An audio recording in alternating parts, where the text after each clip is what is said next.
तो दोस्तों अब अच्छी बात यह है कि आप मुझे इंस्टाग्राम पे भी फॉलो कर सकते हैं। नमस्कार दोस्तों, आपका फिर से स्वागत है मेरे इस चैनल पे जिसका नाम है स्टडी लवर्स की पाठशाला। दोस्तों आज की वीडियो में मैं आपको टेंस बताऊंगा। हिंदी में बोले तो काल। ये इंग्लिश का एक ऐसा टॉपिक है जो मेरे हिसाब से आज भी एक समस्या बना हुआ है बहुत से स्टूडेंट्स के लिए, क्योंकि टीचर्स तो इसको पढ़ाने के लिए पढ़ाते हैं लेकिन स्टूडेंट इसको समझने की बजाय रट्टा मारने लग जाते हैं। लेकिन उसकी भी एक वजह है जी, क्योंकि हमें समझ में नहीं आता और हम क्वेश्चन नहीं करते। और दूसरी सबसे बड़ी वजह यह है कि हम इस चीज़ को डेली लाइफ में यूज़ नहीं करते। अगर आप मेरी वीडियो देखने के बाद भी अगर इस चीज़ को छोटी छोटी चीज़ों में, अपनी छोटी छोटी दिन की छोटी छोटी बातों में अगर इसको यूज़ नहीं करते तो कोई मतलब नहीं है, वीडियो अभी बंद कर दो। धन्यवाद। तो ये वीडियो उन्हीं लोगों के लिए जो इस चीज़ को अप्लाई करेंगे। तो शुरू करते हैं आज की हमारी वीडियो, टेंस, काल। तो दोस्तों सबसे पहले तो टेंस यानी कि काल। काल कितने टाइप के होते हैं? 3 टाइप के, वर्तमान काल, भूतकाल और भविष्य काल। Present, past and future. वर्तमान काल जो अभी चल रहा है, भूतकाल जो बीत चुका है, जो जा चुका है, और भविष्य काल जो आने वाला है।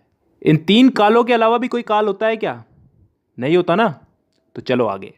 अब वर्तमान काल यानी कि प्रेजेंट टेंस, भूतकाल यानी कि पास्ट टेंस और भविष्य काल यानी कि फ्यूचर टेंस। इन तीनों को 4 हिस्सों में बांटा गया है। और अच्छी बात यह है कि ये 4 भाग कुछ इस तरह से बांटे गए हैं कि आसानी से याद हो जाए, ज़्यादा कुछ समझने की ज़रूरत नहीं है, बस नाम का फ़र्क है। वो आगे समझ में आएगा। अगर एक चीज़ समझ में आ गई तो बाकी चीज़ें भी समझ में आ जाएगी धीरे धीरे। अब ये 4 भाग कौन से हैं जिनमें इनको बांटा गया है? इन तीनों को 4 भागों में बांटा गया, 4 × 12। तो अब ये 4 भाग कौन से हैं समझते हैं। पहला भाग है इंडेफिनेट। अब इंडेफिनेट को हम हिंदी में बोलते हैं कोई काम तय ना होना, अनिश्चित। इसमें ऐसे वाक्य आते हैं जिनका समय निर्धारित नहीं होता, यानी कि वो कब शुरू हुए और कब खत्म होंगे। जैसे मैं फुटबॉल खेलता हूं, आई प्ले फुटबॉल। कब से खेलता हूं, कब तक खेलूंगा, पता नहीं। मैं हिंदी बोलता हूं, कब से बोलता हूं, कब तक बोलूंगा, पता नहीं। I speak Hindi. मतलब ऐसे वाक्यों में हमको समय का पता नहीं है, यानी कि डिफाइन नहीं है समय यहां पे, और तभी हम इसको बोलते हैं इंडेफिनेट टेंस। अब चलते हैं दूसरे भाग की तरफ, कंटिन्यूस टेंस। कंटिन्यूस को हम हिंदी में बोलते हैं चलते रहना, जारी रहना कोई काम। इस भाग के अंदर भी हमें काम कब शुरू हुआ कब खत्म होगा इसका मालूम नहीं, लेकिन इसमें काम चल रहा है इतना हमें मालूम है। जैसे उदाहरण के लिए, मैं फुटबॉल खेल रहा हूं, आई एम प्लेइंग फुटबॉल। कब से खेल रहा हूं, कब तक खेलूंगा, कुछ पता नहीं। काम मेरा कंटिन्यू चल रहा है, तो यह आ गया कंटिन्यूस में। तीसरा टेंस आता है परफेक्ट टेंस। वो टेंस जिसमें काम के हो जाने का, पूरा हो जाने का बोध होता हो, मतलब कोई काम कंप्लीट हो चुका है। जैसे मैं फुटबॉल खेल चुका हूं, चुका हूं, चुकी हूं, चुके हैं, ये सब चीजें क्या बताती हैं? कि काम हो चुका है। और ये चीज किस में आती है? परफेक्ट टेंस में। अब 3 भाग हो चुके हैं, चौथा भाग है परफेक्ट कंटिन्यूस टेंस। अब ये चीज क्या होती है, इसको थोड़ा ध्यान से समझना, कान खोल के। परफेक्ट का मतलब पिछले वाले टेंस में हमने क्या समझा था? कोई काम कंप्लीट हो चुका है। और कंटिन्यूस उससे पिछले वाले में कि कोई काम जारी है।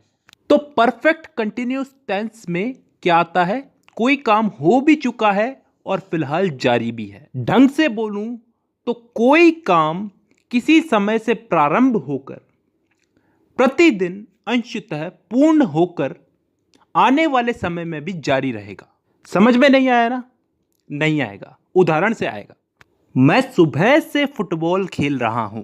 सुबह से, किसी समय से खेल रहा हूं, सुबह से खेल रहा हूं।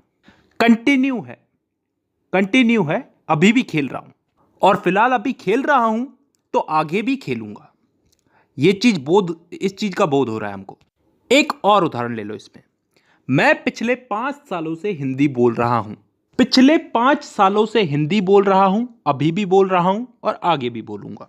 तो ऐसे वाक्य किस टेंस में आते हैं? परफेक्ट कंटिन्यूअस टेंस में। तो दोस्तों यहां पे हम लोगों ने चारों भाग समझ लिए। एक बार वापस रिपीट कर देता हूं। Indefinite tense, continuous tense, perfect tense, perfect continuous tense. Indefinite में वो वाक्य आते हैं जिनका टाइम डिफाइन नहीं होता, निश्चित नहीं होता, कब शुरू हुए कब खत्म होंगे।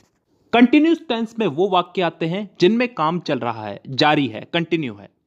इसमें भी काम कब चालू हुआ कब खत्म होगा इसका हमें पता नहीं है। परफेक्ट टेंस में वो वाक्य आते हैं जिनमें काम पूरा हो चुका है, खत्म हो चुका है। और लास्ट है परफेक्ट कंटिन्यूअस टेंस, जिसमें कोई काम किसी समय से शुरू हुआ, पूर्ण हो चुका है और आगे आने वाले समय में जारी रहने का बोध होता है। आई होप यहां तक क्लियर है। ठीक है, अब दोस्तों इस टेंस के इन्हीं चारों भागों को हम लोग इन तीनों काल में फिट करेंगे। प्रेजेंट, पास्ट और फ्यूचर, वर्तमान, भूत और भविष्य, इन तीनों में इन चारों टेंसेस को हम लोग फिट करेंगे। करना कुछ नहीं है, बस नाम उठा करके आगे रख देना है। जैसे प्रेजेंट का present indefinite, present continuous, present perfect, present perfect continuous. Past का past indefinite, past continuous, past perfect और पास्ट परफेक्ट कंटिन्यूस। फ्यूचर का future indefinite, future continuous, future perfect और फ्यूचर परफेक्ट कंटिन्यूस। तो टोटल कितने भाग हो गए? एक एक के अगर चार चार हुए तो तीनों के हो गए चार, चार या 12। अब इन 12 भागों को मैं अगली वीडियो में समझाऊंगा। फिलहाल के लिए बहुत है, क्योंकि ज़्यादा पढ़ाऊंगा तो तुम्हारा भी दिमाग खराब होगा और मेरा भी। चलिए, तो आज के लिए बेसिक ही बहुत है। तो आज की वीडियो में बस इतना ही। अब मुलाकात होगी आपसे अगली वीडियो में, तब तक के लिए धन्यवाद।